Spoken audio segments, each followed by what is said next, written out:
Il est 23 h, c'est au tour de Julie Pietri d'interpréter une reprise. Étienne, un tube de 1987, chanté à l'origine par Geshpati. Le rock, ce n'est pas vraiment sa tasse de thé. La chanteuse plutôt habituée aux ballades est à contretemps. Jean Schultes la recadre une première fois. Julie, il faut absolument que rythmiquement, tu t'assoies dedans. Il y a des breaks que je ne saisis pas. Oui. Et des solos de guitare. Et ce n'est pas tout. À moins de 48 heures de la première, Julie ne maîtrise pas les paroles de la chanson.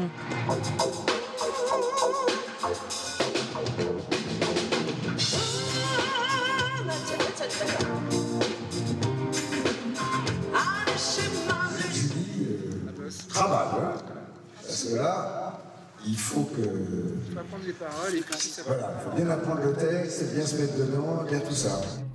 La chanteuse doit retravailler sa copie. Mais elle est tétanisée par le trac. Tu sais, il y a le stress de la première. Moi, je suis très fragile. C'est-à-dire que j'ai vraiment beaucoup de mal à appréhender les choses. J'ai pas confiance en moi. Ça a pas l'air. Mais la vérité est la suivante. Je n'ai pas confiance en moi.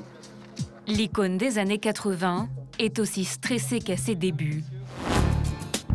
Dans son appartement, situé dans l'un des quartiers les plus chics de la capitale, elle garde les souvenirs de ses premières scènes.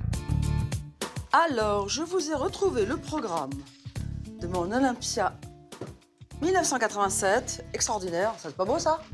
À l'époque, elle n'hésite pas à adopter un style décoiffant. Nous portions des animaux morts sur la tête. On se coupait les cheveux comme ça, en pointe, et puis après on les gaufrait, on les tirait sur les côtés. Oh, j'ai eu un peu de tout, hein. Avec sa coupe de cheveux dans le vent,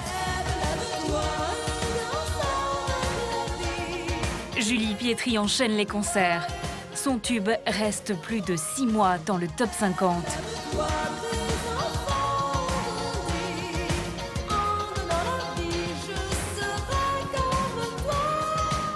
Au départ, rien ne l'avait préparée à cela.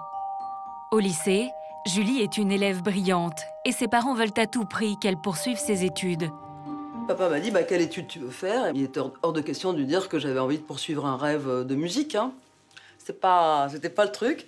Et donc, je suis rentrée en fac de médecine et j'ai passé tous mes examens. J'ai écrit un mémoire sur la déglutition primaire et ses conséquences en orthodontie.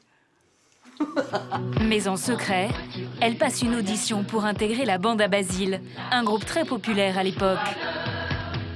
Elle est tout de suite engagée et passe régulièrement avec eux à la télévision, comme ici, en robe jaune. Sa double vie est vite démasquée. Il y a des voisins qui ont couru sonner chez mes parents en disant « C'est pas ta fille qui est chez Drucker cet après-midi ?» Ses parents acceptent finalement qu'elle se lance dans la chanson. Sa carrière en solo décolle. Julie devient une star. 5 disques d'or à son palmarès.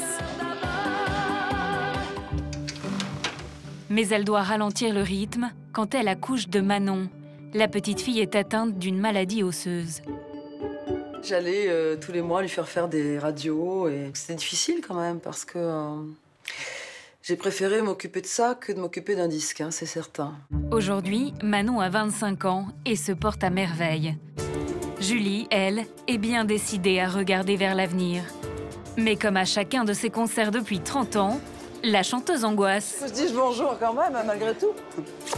Régulièrement, elle se confie à son amie Sophie, l'une des rares à bien la connaître.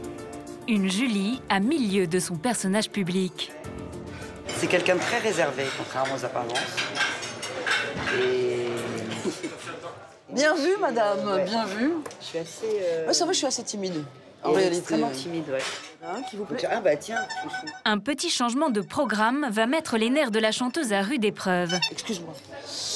Allô, Indira, c'est Julie, oui? Au bout du fil, la chorégraphe de la tournée. Elle lui annonce qu'elle n'aura pas de danseur sur l'un de ses principaux titres. Magdalena est très rentre-dedans. Hein. Donc toute seule, ça fait un peu couillon. Les 3/4 du morceau, quasiment, c'est des chœurs. Donc qu'est-ce que je vais faire pendant ce temps-là?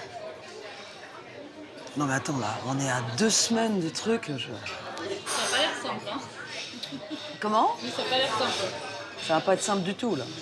Mais s'il me laisse toute seule sur scène avec un truc qui est complètement... J'adore l'idée. Ça va être très bien. Non, non. Non, non, je vais remuer ça les terres maintenant. La moitié de la chanson, si ce n'est plus, c'est que des chœurs. Qu'est-ce que je fais? Je reste toute seule? Rien n'est prévu. Rien.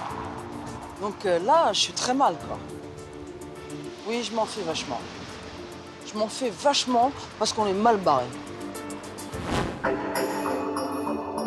Pour le moment, Julie se concentre sur un autre problème, sa reprise de la chanson Étienne. Après 1 heure de répétition, la grande anxieuse vient enfin à bout du morceau.